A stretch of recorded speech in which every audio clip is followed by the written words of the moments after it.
بسم اللہ الرحمن الرحیم. F six online sports program جماعت ششم اور سیکشن ہے ہمارے پاس A and B. Textbook ہے ہمارے پاس سریر خامہ اور صفحہ نمبر ہے ہمارے پاس 30 سے 33 تک.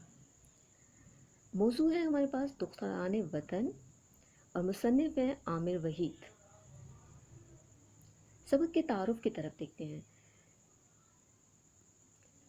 سبق عورت کی عظمت اور قائدانہ صلاحیتوں کے ساتھ ساتھ فولادی عزم کے بارے میں ہے. پیارے بچوں، یہ ویک نمبر 9 ہے. آپ کا راؤنڈ 2 سٹارٹ ہو چکا ہے. راؤنڈ 2 کا یہ فرسٹ لیکچر ہے، لیکن اوورآل آپ کا یہ لیکچر نمبر 9 ہے اور میں آپ کی ٹیچر مس سائمہ ناز. تو آئیے آغاز کرتے ہیں راؤنڈ 2 کے فرسٹ لیکچر کا، لیکن ویک نمبر 9 کا. پیارے بچوں، سبق کی پڑھائی اور تبادلہ خیال کی طرف جاتے ہیں. سبق عورت کے اسلام اور معاشرے میں مقام اور اہمیت کے بارے میں ہے، اور اگر اخلاقی پہلو دیکھیں تو ملکی ترقی میں عورت کا کردار، پڑھی لکھی عورتیں معاشرے کا وقار ہوتی ہیں. سبق کا تعارف. عورت کی عظمت کو ہر دور میں تسلیم کیا گیا ہے. ماں ہو، بیٹی، بہن یا بیوی، تقدس ہر روپ میں عورت کے کردار کا ایک اہم حصہ ہے. عورت نے اپنی قائدانہ صلاحیتوں اور فولادی عزم کا ہر دور میں لوہا منوایا ہے. تاریخ عالم کے صفحات ایسی مایہ ناز خواتین کے ذکر سے بھرے پڑے ہیں جنہوں نے اپنی ہمت اور طاقت کو بروئے کار لاتے ہوئے وقت کی دھارے کے رخ کو بدلنے پر مجبور کر دیا. میرے بچوں، ایک دوسرا نظریہ بھی ہے. اس کے مطابق کچھ لوگ یہ دلیل دیتے ہیں کہ خواتین کو صرف اپنا گھر سنبھالنا چاہیے اور امور خانہ پر بھرپور توجہ دینی چاہیے. یہ لوگ عورت کو اللہ تعالیٰ کی طرف سے عطا کردہ بے پناہ صلاحیتوں کو یکسر فراموش کر دیتے ہیں. لیکن پیارے بچوں، یاد رکھیے، موجودہ دور کی ترقی میں عورت کا کردار ایک اٹل حقیقت ہے. آج دنیا کے معاشرے میں خواتین کا کردار انتہائی اہمیت کا حامل ہے. اسی طرح پاکستانی خواتین بھی معاشرے کی تعمیر و ترقی میں نہایت اہم خدمات سر انجام دے رہی ہیں. قائد اعظم رحمۃ اللہ علیہ نے فرمایا، کوئی قوم اس وقت تک ترقی کی شاندار منازل طے نہیں کر سکتی جب تک اس کی خواتین مردوں کے شانہ بشانہ کھڑی نہ ہوں. پاکستان کی تاریخ خواتین کی کامیابیوں اور خدمات کی چشمدید گواہ ہے. تو پیارے بچوں، آئیے چند چیدہ خواتین کے بارے میں تھوڑی انفارمیشن دیکھتے ہیں. سب سے پہلے ہمارے پاس مادر ملت محترمہ فاطمہ جناح. محترمہ نے تحریک پاکستان میں اپنے بھائی قائد اعظم کی بھرپور معاونت کی. محترمہ بے نظیر بھٹو. محترمہ بے نظیر بھٹو اسلامی دنیا میں سب سے پہلی خاتون وزیر اعظم منتخب ہوئی ہیں. ماریہ طور پاک وزیر. خواتین کے جدوجہد اور حوصلے کی ایک درخشندہ مثال ہے. اسکواش کی عالمی کھلاڑی ہیں جنہیں کھیلوں میں حصہ لینے کے لیے ایک لڑکے کا بھیس بدلنا پڑا اور راز فاش ہونے پر خوب ڈرایا دھمکایا گیا، مگر ان کا ارادہ متزلزل نہ ہوا. نیکسٹ ہے ہمارے پاس کرن خان. پاکستان کی پہلی خاتون تیراک جنہوں نے اولمپک مقابلوں میں پاکستان کا علم بلند کیا. ثنا میر. پاکستان کی خواتین کرکٹ ٹیم کی کپتان ہیں. اپنی محنت اور ہمت کے بل بوتے پر انہوں نے قومی ٹیم میں نہ صرف اپنی جگہ بنائی بلکہ اس کی قیادت کا شرف بھی حاصل کیا ہے. نیکسٹ ہے ہمارے پاس شہلا بلوچ.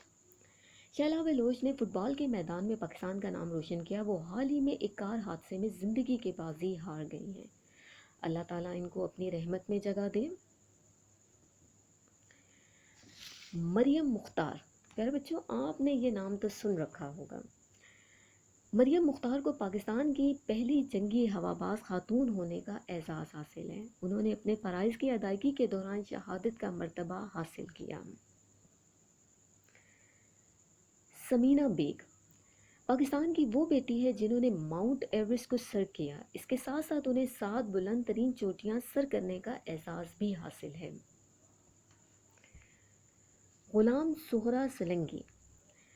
غلام سغرا سلنگی بھی پاکستان کی ایک ہونہار بیٹی ہیں۔ انہوں نے پاکستان میں خواتین کی تعلیم کے لیے بھرپور جدوجہد کا آغاز کیا۔ انہوں نے ماروی رورل ڈیولپمنٹ فاؤنڈیشن قائم کی اور 2011 میں انہیں دنیا کی باہمت ترین عورت کے اعزاز سے نوازا گیا۔ موجودہ دور میں باصلاحیت خواتین پاکستان کی ترقی میں اہم کردار ادا کر رہی ہیں۔ آنے والے وقتوں میں امید کی جا سکتی ہے کہ انہی خواتین کے نقش قدم پر چلتے ہوئے پاکستان کی ہر بیٹی اس ملک کی تعمیر و ترقی میں اپنا کردار ادا کرے گی۔ ہم مائیں، ہم بہنیں، ہم بیٹیاں، ہم مائیں، ہم بہنیں، ہم بیٹیاں، قوموں کی عزت ہم سے ہے۔ پیارے بچوں، تحریری کام کی طرف آتے ہیں۔ سوال نمبر 1 میں ہے سوالات کے جوابات۔ پیارے بچوں، سبق کے تعارف میں ان تمام سوالات کے جوابات دے دیے گئے ہیں۔ آپ وہاں سے اپنے ان تمام سوالات کے جوابات کو مکمل کر سکتے ہیں۔ اس کے ساتھ ساتھ ایک اور سوال یہاں پہ لکھا گیا ہے کہ ملک کی ترقی میں عورت کیا کردار ادا کر سکتی ہے۔ پیارے بچوں، آپ نے اس پر بھی ایک پیراگراف لکھنا ہے۔ نیکسٹ کوسچن ہے ہمارے پاس محاورات کے معنی اور جملے۔ تو آئیے دیکھتے ہیں پہلا جملہ۔ پہلا لفظ آ رہا ہے ہمارے پاس لوہا منوانا، مطلب اپنی قابلیت منوانا۔ عورت نے اپنی قائدانہ صلاحیتوں اور فولادی عزم کا لوہا ہر دور میں منوایا ہے۔ بروئے کار لانا، کام میں لانا۔ خواتین نے اپنی ہمت اور طاقت کو بروئے کار لاتے ہوئے وقت کے دھارے کو بدلنے پر مجبور کر دیا۔ راز فاش ہونا، ماریا کا لڑکی ہونے کا راز جلد ہی فاش ہو گیا۔ مشعل راہ، راستہ دکھانے والا۔ فاطمہ جناح کا کردار پاکستان کی خواتین کے لیے مشعل راہ ثابت ہوا۔ اٹل حقیقت، اٹل حقیقت، واضح حقیقت۔ موجودہ دور کی ترقی میں عورت کا کردار ایک اٹل حقیقت ہے۔ نامزاد، راست نہ آنے والا۔ غلام سغرا نے انتہائی نامزاد حالات کے باوجود اپنے آپ کو زیور تعلیم سے آراستہ کیا۔ متزلزل، لڑکھڑانا۔ ماریا کا راز فاش ہو جانے کے باوجود ان کے عزم کو متزلزل نہ کیا جا سکا۔ شانہ بشانہ، آج کے دور میں خواتین مردوں کے شانہ بشانہ کام کر رہی ہیں۔ سوال نمبر 3 ہے جملوں کے مترادف تحریر کرنے ہیں۔ پہلے بچوں، یہاں پہ جملوں کے مترادف حل کر دیے گئے ہیں۔ جس طرح آپ کی بک میں پہلا سوال نمبر 3 کا نمبر 1 پوائنٹ تھا، ہر زمانے میں مانا گیا، تو اس کا مترادف ہے ہر دور میں تسلیم کیا گیا۔ آپ کی بک میں نمبر 2 پہ تھا گھر کے کام کاج پر توجہ دینی چاہیے، امور خانہ داری میں بھرپور توجہ دینی چاہیے۔ اسی طرح پاکستان کا علم بلند کیا، مردوں کے شانہ بشانہ کھڑی ہوں اور یکسر فراموش کر دیتے ہیں۔ پیارے بچوں، یہ تمام کام آپ اپنے بک پہ حل کر لیجئے گا۔ سوال نمبر 4 ہے واحد کے جمع اور جمع کے واحد لکھنے ہیں۔ یہاں پہ واحد اور جمع دونوں کے کالم الگ الگ کر دیے گئے ہیں۔ آپ کی بک پہ کچھ واحد ہیں، کچھ جمع ہیں۔ آپ جو واحد ہیں ان کو جمع میں کنورٹ کیجیے گا اور جو جمع ہیں ان کو واحد میں۔ میرے پاس یہاں پہ ہے صفات، امور، منازل، وزراء، اوقات، ممالک۔ سوال نمبر 5 ہے ہمارے پاس متضاد بنانے ہیں اپنے۔ آپ کی بک کے اوپر یہ سوال موجود ہے۔ متضاد میں دیکھتے ہیں ترقی کا تنزلی، اعلیٰ کا گھٹیا، آغاز، اختتام، صحیح، غلط، شاندار، بیکار، روشن، تاریک۔ یہ کام بھی آپ کے بک کے اوپر حل ہوگا۔ اگلا سوال ہے ہمارے پاس تخلیقی لکھائی، اور تخلیقی لکھائی میں ہمارے پاس ہے درخواست نویسی، اردو زبان و قواعد، صفحہ نمبر 12۔ اسکول کے پرنسپل کے نام، کتب خانے کو بہتر بنانے کی استطاعت۔ پیارے بچوں، درخواست لکھنے کے 3 حصے ہیں: ابتدائی حصہ، درمیانی حصہ اور اختتامی حصہ۔ تو درخواست لکھتے ہوئے ہمیں ان 3 حصوں کو لازمی مد نظر رکھنا ہے۔ تو آئیے دیکھتے ہیں درخواست کا ابتدائی، درمیانی اور اختتامی حصہ کیا ہے۔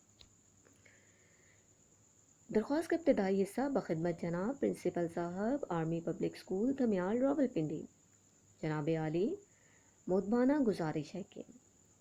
اس کے بعد ہمارے پاس نفس مضمون کے لیے جگہ ہے، آپ یہاں پہ اپنا درخواست کو مکمل کریں گے۔ کتب خانے کا مطلب ہوتا ہے لائبریری۔ لائبریری میں مزید کتابیں لانی ہیں، یا ان کی حالت خراب ہے، یا آپ کو کس طرح کی کتابیں پسند ہیں، یا کس طرح کی کتابیں مزید ہونی چاہیے جو آپ کی پڑھائی میں مددگار ثابت ہو سکیں، ان تمام باتوں کو آپ یہاں پہ لکھ سکتے ہیں۔ یہ اس کو درمیانی حصہ کنسیڈر کریں گے آپ۔ اختتام کی طرف ہم چلیں گے۔ اختتامی حصہ: العارض، آپ کا شاگرد، اور الف ب ج۔ مورخہ، مورخہ کا مطلب ہوتا ہے تاریخ۔ تاریخ لکھنی ہے ہم نے 13 جولائی 2012۔ بچوں، میں نے یہ درخواست 13 جولائی کو لکھی ہے، اس لیے میں نے 13 جولائی لکھی ہے، اور جس دن آپ یہ درخواست لکھیں گے اس دن جو ڈیٹ ہوگی آپ نے وہ والی تاریخ لکھنی ہے۔ تو یہ اس طرح ہماری ایک درخواست مکمل ہو جائے گی۔ نیکسٹ ہے ہمارے پاس تحقیقی منصوبہ جاتی کام۔ بچوں، یہ پروجیکٹ ورک ہے آپ کا، اور پروجیکٹ ورک کے بارے میں آپ کو پہلے بتا دیا گیا ہے، اس کے آپ کے الگ سے نمبر لگیں گے، ٹھیک ہے؟ اور دیکھتے ہیں پروجیکٹ ورک میں کیا ہے۔ انٹرنیٹ کی مدد سے کھیلوں، تیراکی، کرکٹ، ٹینس، اسکواش اور فٹ بال میں نامور خواتین کی تصاویر اور ان سے متعلقہ کارناموں کی فہرست مرتب کریں۔ بچوں، جیسا کہ آپ نے ابھی اس لیسن میں بھی دیکھا ہے کہ بہت ساری خواتین کی تصاویر اور ایک مختصر سے تعارف کے ساتھ لیسن کو کمپلیٹ کیا گیا ہے۔